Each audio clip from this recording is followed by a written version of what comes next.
When playing Battlefield 6, does it ever feel like your aim is lacking, your aim is just not there, and nothing sticks to the enemies, and there's no matter what you try, you just can't do anything about it? Well, don't worry guys, today I got a lot of tips, a few settings we could change, and a lot of stuff we need to talk about in order to make your accuracy so much better. So we're going to start this off by going into, we could just pick this assault rifle right here, and I want to show you guys that this class right here just basically has the most basic attachments you could throw on, alright? Like this right here is a 30 round mags, we got this one right here, which is the short barrel and all that. It's the most basic stuff, okay? So we're gonna go into this, and in here, I gotta show you something, all right? So let's go to the firing range, and I want to show you that this gun, on the most basic attachments, is decent, but it's kind of bouncy and stuff. It doesn't really stick to the enemy, as you can see right there. It wasn't really sticking or much, and it just wasn't doing too much, all right? But I want you to see one thing. My sensitivity is slow, and once we actually do pass the enemies, you're going to see it slow down a lot. It kind of starts sticking to them. So I'm going to teach you how to do that, but I also want to show you guys what attachments to use and how to shoot enemies in certain ranges to guarantee you win that gunfight. So first things first, we're going to back out of this, and we're going to change some attachments. And I'm always going to recommend when you're using a class to just go through the attachments here quickly and look at anything that gives you hip fire. So right here, there's nothing really that gives me hip fire. I don't really care, right? But in the top, let's see, there's a laser. This one gives us hip fire. This one gives us even more hip fire. So I'm going to throw it onto this class just for now. Now, do we need many more things to give us hip fire? One or two attachments that are going to give you hip fire is more than you need, all right? But let's just look anyways. That takes away, so you definitely don't want that. And nothing here really gives. Some stuff do take away, so we'll just leave it as is. And I'm going to hop back into the firing range. And I want to say, anytime you're in a gunfight, 10 meters and closer, don't even bother aiming down sights. This is going to hit the enemy right away. If you wait and you try to aim down sights and take your time to aim at the enemy and stuff, it's not going to work. This is going to hit every single shot. The hip fire in Battlefield 6 is really worth it, and you can even hit at this range too. Like if I go here, it's not bad at all. So you guys could do that, but one thing that's going to help you win gunfights more is when you get out to a range like this, this is where you should be aiming down sights, because you will miss some hip fires, but what you want to do here, let me just kill him off there, just to show you guys, what you want to do in this range, or even this range here, is you want to start hip firing and then ADS at the exact same time. And some of your shots, some of your hip fires will actually hit. So if I go there, as you guys can see, a lot of the hip fires actually hit before I ended up dropping him. So we're going to back out here one more time. Then I'm going to get into some settings to show you guys some stuff that you really need to change. But that's not it. That's not all you want, all right? You want to make sure that you're throwing on stuff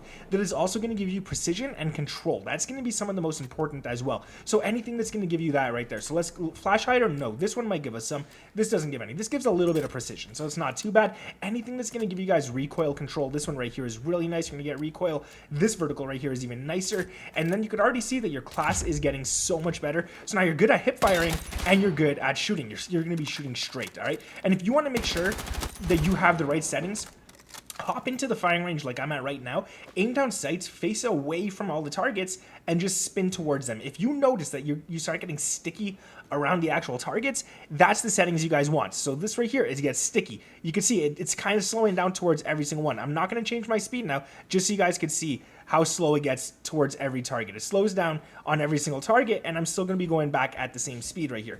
That is what you want. And how do we get that? Let's go into the settings here. We're going to go over to controller. From controller, we're going to hit edit settings, and then we're going to go to control settings.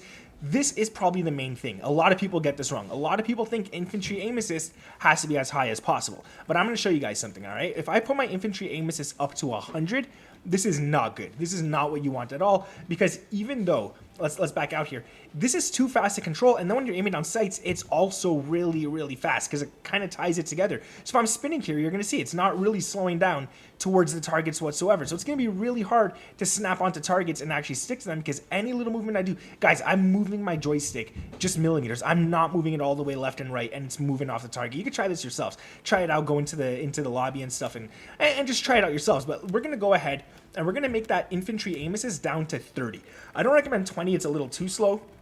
I don't recommend 50. It's a little too fast, but anywhere between like 25 and 40 should be really good to start off at. If you really want, put it down to 30 like I have right here and set it right there. Another thing is field of view. Field of view is not the greatest to have the highest either. I'm going to show you guys exactly what I mean by that. As you guys can see, the targets in the background are actually really, really small right now. So if I put my crosshair over this guy all the way at the end, that little center dot in my crosshair is almost bigger than his entire body. Now, does field of view actually change how aim assist works? No, because it's still going to be nice and tight around them, but look how small the target looks. So now I have to move my joystick a lot less just to stay on target. If I move like just a little bit to the left, not even all the way, just like halfway up on my joystick, it's going to be off the target. When you go back to the field of view, which is what we're going to do here, we'll go back to controller, we'll go here, and we're going to put our field of view back to like 105. That's what I like it at personally. Once you actually go back here, let's get it. You could already see that the targets are already a lot bigger. So now even if I'm doing that same half movement, it's still staying. And I'm gonna do something right here. I don't know if you guys could hear what I'm doing, but I want to do this just so you guys could hear.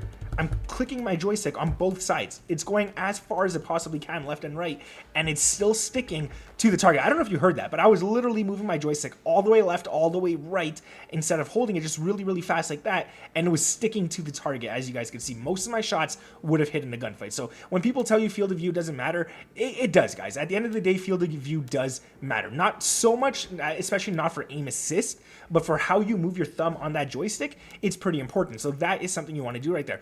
Another thing is the zoom sensitivity coefficient. Some people put this too low, some people put this too high. If you don't know what number you want to land on, set it to 178 and you should be fine. Then we got these two right here, the most important ones, all right? So infantry aim assist is set to 100. If I set this to 100, it's going to be good too. They're both going to be at 100, okay? It's nice. It's all right.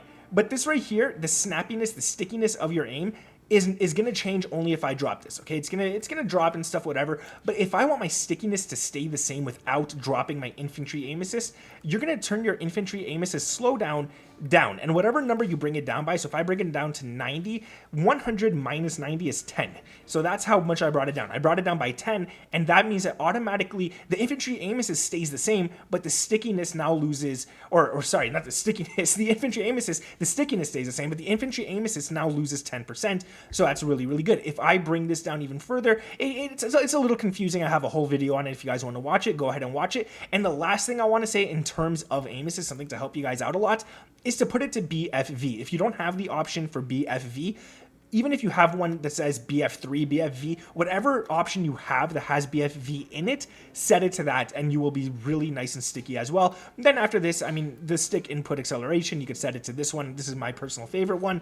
But again, this is whatever you guys like, whatever you guys need. Another thing in Battlefield is that if you can make yourself a hard target to hit, like if I stand up here and this is a real enemy, he sees my entire body. I'm completely visible to him. He could shoot my entire body. I'm gonna start flinching as he's shooting me, and it's just not going to be fun for me in the gunfight. But if I go here, even if I'm prone, let's say like this, he's going to have a hard time hitting me, which means I'm going to flinch a lot less. My shots are going to stay really, really accurate, and I'm going to be a really tiny target to hit. You can even crouch behind something like this as well, and the enemy's only going to see half your body. So the harder you make yourself a target to hit, the easier it is for you to win gunfights as well, because it's going to be harder for the enemies to drop you, harder for them to hit you, and they're just not going to be able to stick to you as nicely as you could stick to them when you see their whole entire body. That means you're going to have a lot easier recoil control because you're going to have a lot less flinch, and when you get out to targets at this range, please don't hold your shot.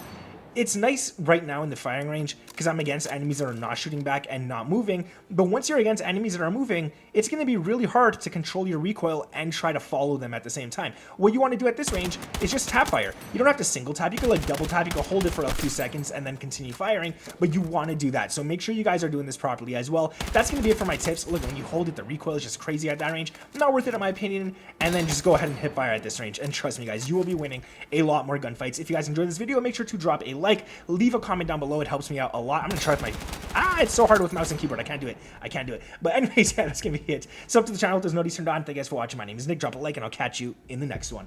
Peace.